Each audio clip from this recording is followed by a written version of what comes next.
Maintenant, on va voir comment configurer un émulateur dans Arcade Family, le configurer, l'installer et le paramétrer. Donc, pour ce faire, j'ai choisi un émulateur Mega Drive. J'ai téléchargé un émulateur qui s'appelle Gens et j'ai téléchargé des ROM que j'ai mis dans le dossier ROM. Et voilà, ça me fait un dossier émulateur Mega Drive. Donc, je vais ouvrir ce dossier que j'ai créé. Et comme je vous disais, voilà, j'ai l'archive gens v2.14 win.fr et les ROM ici que j'ai téléchargé dans un dossier ROM. J'ai plusieurs ROM Mega Drive Sonic, voilà, j'en ai 3 et 2, 5, j'ai pris Sonic essentiellement. Voilà. Donc ce que je vais faire un clic droit, je vais faire copier, je baisse la fenêtre, je vais dans démarrer, je fais poste de travail, je fais disque C, je double-clique dessus, je vais dans Programme File, je vais dans Arcade Family, je vais dans Emulator, je double-clique dessus, là je fais un clic droit, une fois que je suis dedans, je fais coller, voilà, je refais un clic droit sur l'archive, je fais extraire vers gens, ok, voilà, il est ici, je refais un clic droit dessus, là je le fais supprimer parce que j'en ai plus besoin, je baisse la fenêtre ici, je retourne dans émulateur Mega Drive, je fais un clic droit sur Room, je fais copier, je ferme la fenêtre parce que j'en ai plus besoin, je réouvre la fenêtre d'émulateur, là où j'ai mis Gens, je double-clique sur Gens, je fais un clic droit, je fais coller, voilà, je ferme la fenêtre, maintenant je retourne dans Arcade Family, voilà, une fois qu'Arcade Family est ouvert, vous faites configuration avancée de l'interface, vous double-cliquez dessus, voilà. Dans nouveau nom du système, je mets Gens. Voilà. Dans sélectionne un système, je fais je clique sur la petite flèche ici. Je vais chercher où se trouve Gens. Là, voilà, il est là. Là, ici, dans chemin des fichiers exécutables de l'émulateur, le X, je clique ici et je clique sur Gens. Là, je suis directement dessus. Mais si vous n'êtes pas directement dessus, par exemple, si vous étiez sur poste de travail, vous cliquez sur disque C, vous cliquez sur Programme File, vous cliquez sur ensuite Arcade Family, là où est installé l'Arcade Family, dans Émulateur, vous cliquez sur Gens et vous cliquez ici sur Gens comme ça, là où il y a on voit bien le logo comme ça. Vous double-cliquez, c'est l'exécutable, vous double-cliquez dessus, voilà, et il s'installe, l'exécutable est installé là.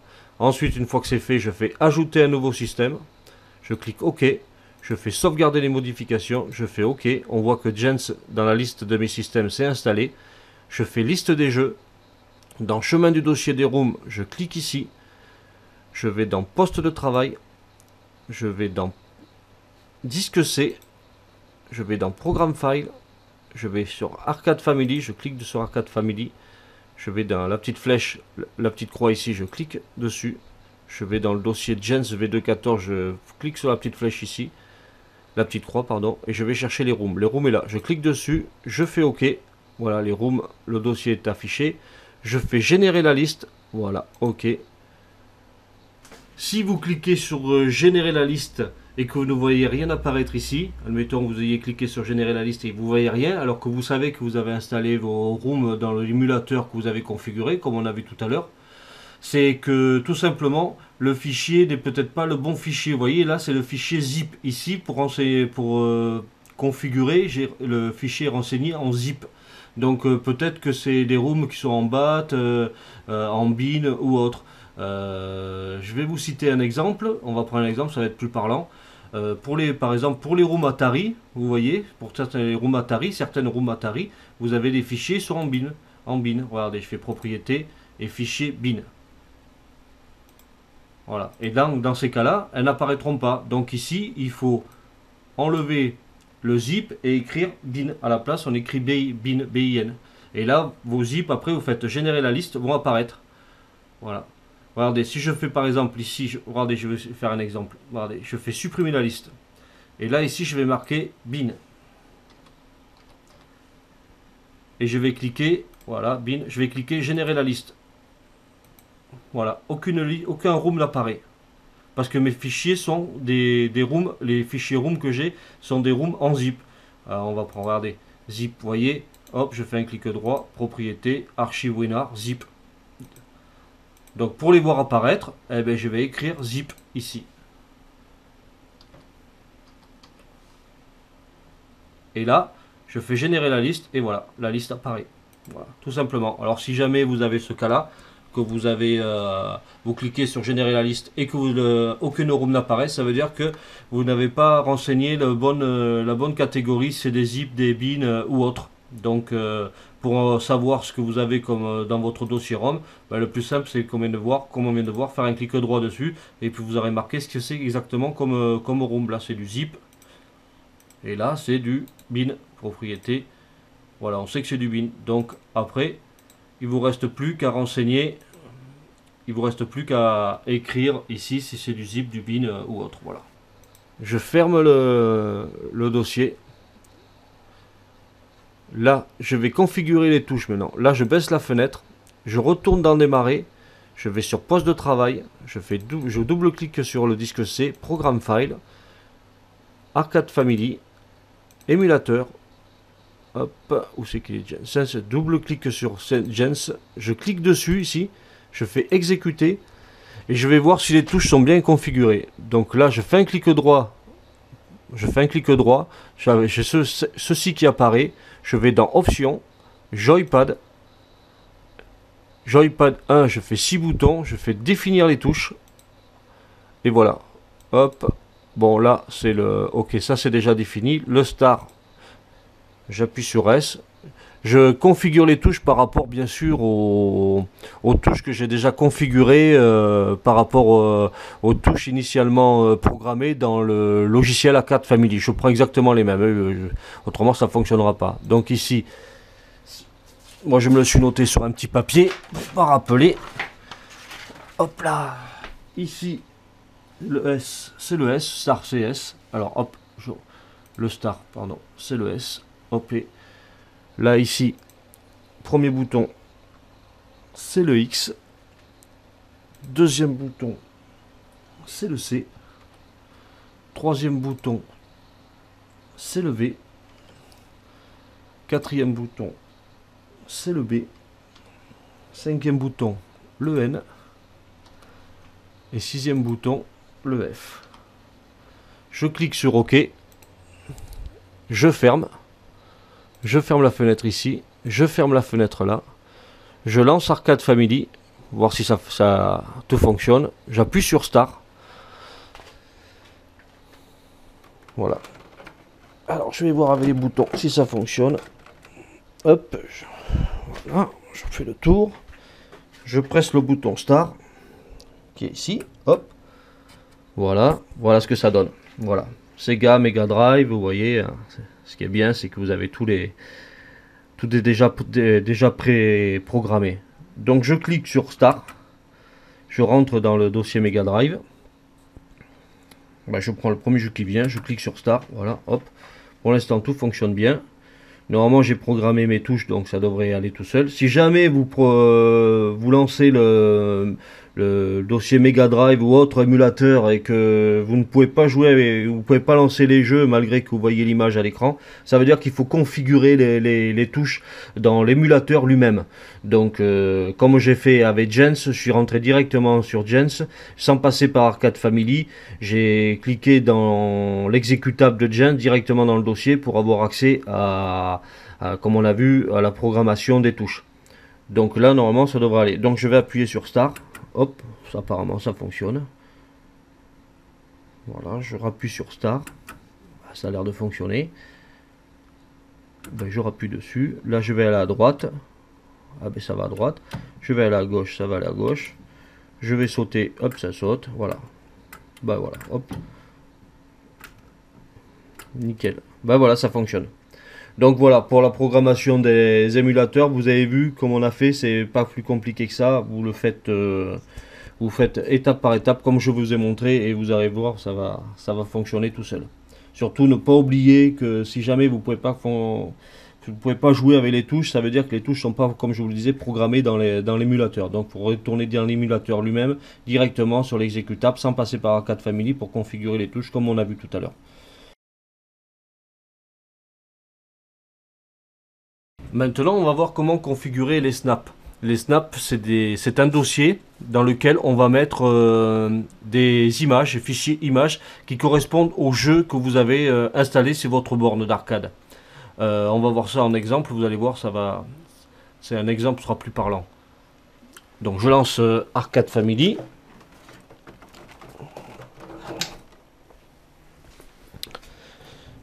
J'appuie sur Start.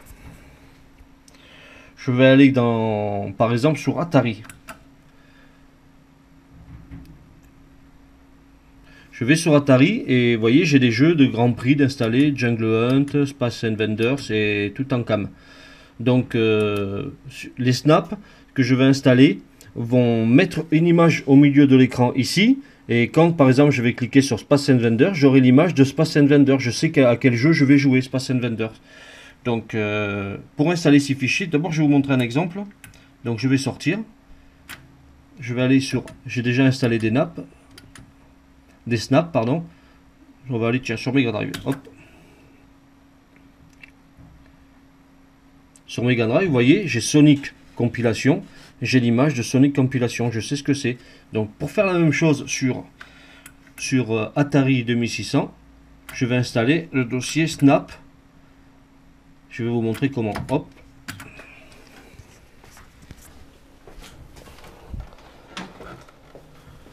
Donc là, j'ai un dossier Atari.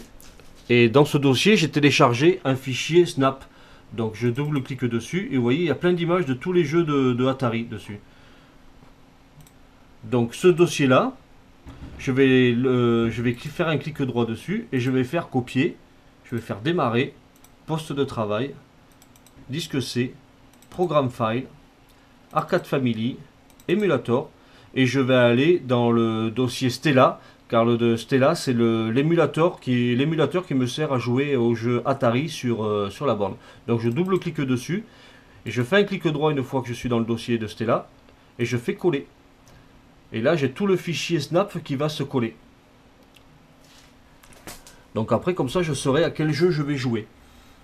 Donc après, une fois que le dossier sera complet et installé dans le dossier de Stella, on va le configurer après dans Arcade Family. Voilà, le dossier est complet. Donc je vais fermer la fenêtre.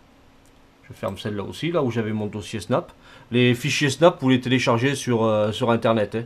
Vous tapez par exemple dans Google Pack Snap Atari 2600 ou Pack Snap NES. Voilà, vous allez trouver votre bonheur via Internet. Donc je double-clique ensuite sur Arcade Family. Je vais configuration avancée. Je vais dans Stella, j'y suis déjà. Donc là, les snaps, vous voyez, chemin du dossier des snaps, bot, vidéo, PNG, JPEG, voilà. Donc là, je fais un clic ici. Hop, je fais poste de travail. Je fais disque C. Je vais programme file. Je vais Arcade Family, Emulator. Je vais dans Stella et je clique sur Snap. Je fais OK. Donc là, voilà. Hop, et je fais sauvegarder les modifications. Voilà, c'est sauvegardé. Donc là, le dossier est en PNG.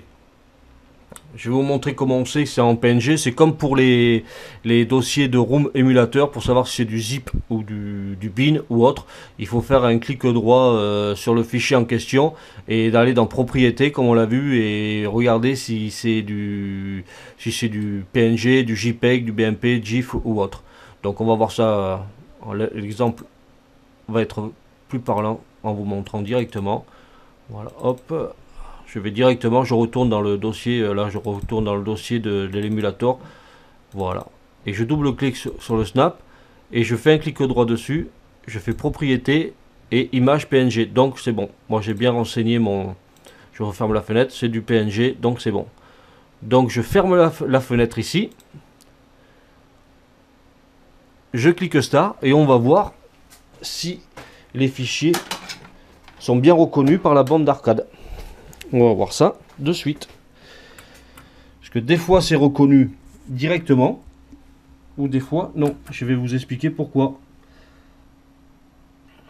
Donc là en l'occurrence, vous voyez, malgré que le fichier Snap soit dans le dossier de l'émulateur Stella, malgré que j'ai renseigné le champ sur dans Arcade Family, je ne vois pas l'image apparaître ici. Donc je vais vous montrer pourquoi, si ça vous arrive, ce qu'il faut faire. Parce que 9 fois sur 10, ça va vous arriver. Et c'est tout bête. Moi j'ai cherché un moment, mais c'est vraiment tout bête.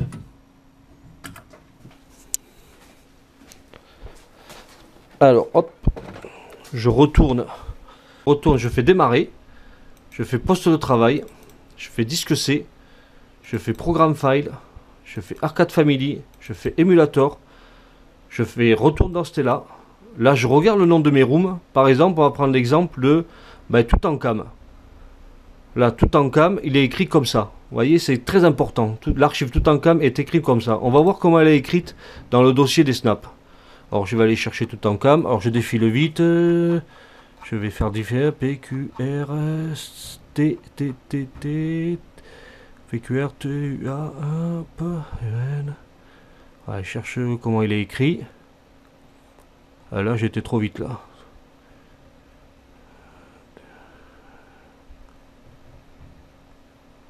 Voilà. Il est écrit comme ceci. Il est écrit différemment. Vous voyez, il est écrit différemment de ce qu'il y avait écrit dans l'archive Word. Et on va retourner dans le dossier des rooms. Il est écrit comme ça. Donc, ce que je fais, je vais faire un clic droit dessus. Je fais renommer. Je fais copier. Je retourne dans le dossier Snap. Je vais chercher retourne rechercher le fichier Toutankhamon.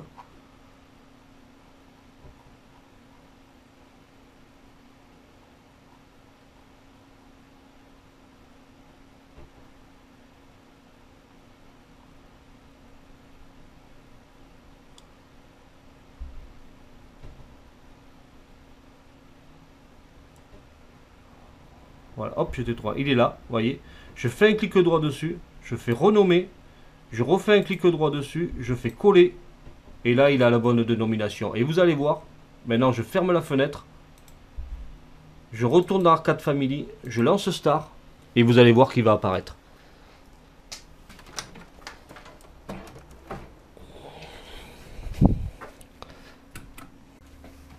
Voilà, Atari, je clique sur Atari, hop. Et là, vous allez voir, il va apparaître. Vous allez voir. Et voilà, vous voyez, Toutankhamon est apparu. Il fallait simplement nommer le nom du fichier PNG par le nom de l'archive. Et là, ça apparaît. Si les deux noms sont différents, ça ne marche pas. Donc, il faut que les deux noms soient identiques. Et vous allez voir que tous vos fichiers vont apparaître après. Donc, on va faire un deuxième exemple. Vous allez voir, comme ça, vous allez mieux comprendre. Hop.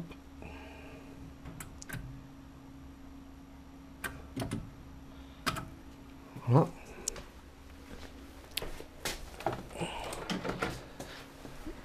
Donc je retourne, toujours pareil dans démarrer. Voilà, disque C. Enfin, vous avez compris le principe, là où est installé Arcade Family. Donc hop, émulateur, Stella, Room. Là par exemple, c'est Grand Prix. Donc là je fais renommer, copier.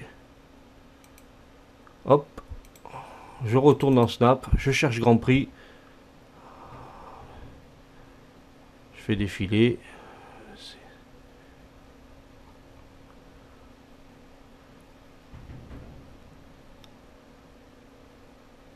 Grand Prix, voilà, il y en a deux. Il y en a plusieurs même. Grand Prix, bah, c'est les mêmes images. Le premier qui me tombe sous la main. Hop, je fais clic droit dessus, je fais renommer. Je fais clic droit dessus, je fais coller. J'appuie pour valider. Une fois que c'est validé, hop. Je vais faire pour le reste pareil. Hop, je retourne. Là, c'est Jungle Hunt. Je fais clic droit dessus, je fais renommer. Je fais copier. Je reviens en arrière. Je fais snap. Je vais chercher Jungle Hunt. Je fais défiler.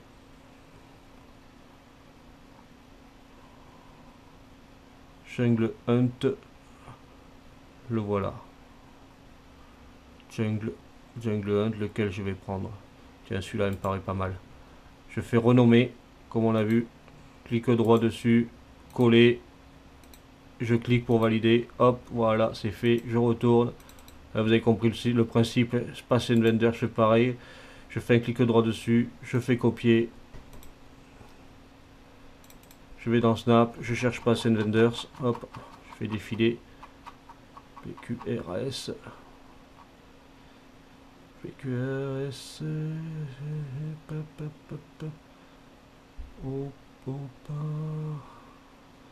Passing Vendors, voilà. Passing Vendors.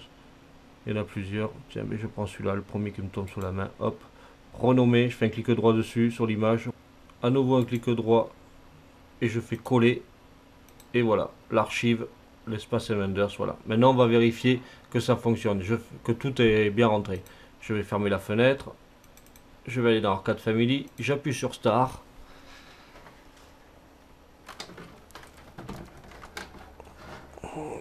Voilà. Voilà, je vais dans Atari.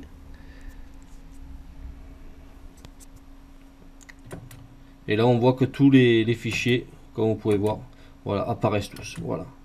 C'était tout simplement une question de nomination. Il faut absolument, comme on vient de le voir dans l'exemple que je viens de vous montrer à l'instant, il faut absolument que pour voir apparaître les images dans la bande d'arcade, il faut absolument que le fichier, par exemple l'archive, porte le même nom que le fichier image. Que ce soit un fichier image ou vidéo, c'est pareil. Hein.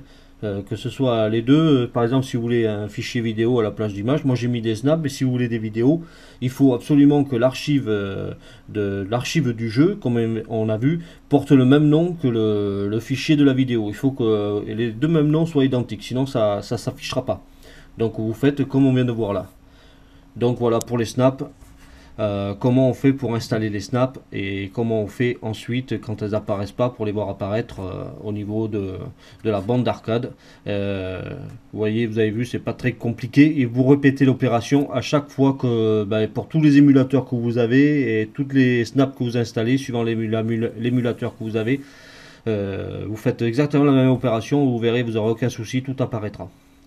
Voilà pour le dossier snap.